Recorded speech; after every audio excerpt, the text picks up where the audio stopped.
Hindi lang hinarang, pinagsisipa at pinagbabato pa ang isang van sa EDSA na nagtangkang tumakas matapos manong makabangga ng motor. Sa Marikina, nagkainitan naman ang mga motoristang nagkagitgitan daw papasok sa parking. May report si Von Aquino.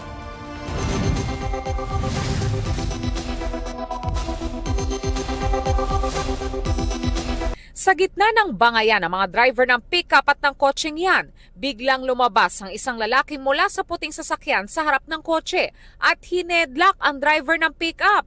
Ilang sandali lang lumabas ang babaeng sakay ng pick-up at hinatak ang isa pang babae mula naman sa kotse. Nagkagulo pang lalo ang mga sakay nila hanggang sa umawat na ang pasahero ng pick-up. Kuha ang viral video na yan kahapon sa Riverbanks Avenue sa Marikina City.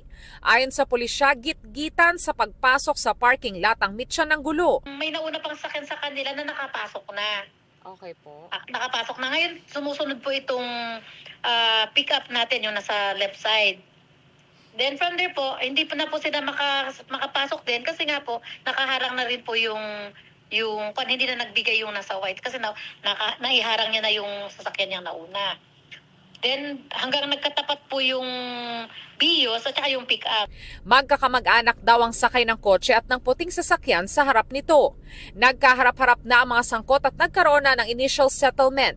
Ayon sa pulisya, MMDA at LTO magsasabi kung may traffic violation ng mga sangkot. Holiday man o hindi, laging paalala ng mga otoridad sa mga motorista, habaan ng pasensya at huwag pairali ng init ng ulo. Ang pagbibigayan tuwing Kapaskuhan, gawin din daw sana sa lansangan. Ang LTO may tips para iwas road rage. Iwasan daw na mag-cut ng ibang driver. Gayon din ang tailgating o pagbuntot sa sinusundang sasakyan at ang paulit-ulit na pagbusina. Huwag ding mag-dirty finger. Sakaling may makaengkwentrong mainit ang ulo, iwasang gumanti, huminga ng malalim at pababain ng pride. Sa bahagi naman ng EDSA Cubao, binato ng helmet at hinarang ng truck ang isang van. Pinagsisipa rin ito ng isang lalaki.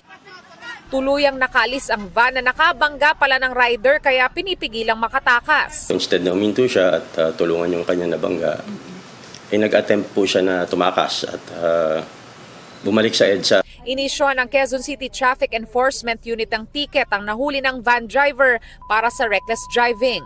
Hawak na rin ng mga otoridad ang van. Nagkaayos na rin ang driver at ang nabangga niyang rider. Von Aquino, nagbabalita para sa GMA Integrated News.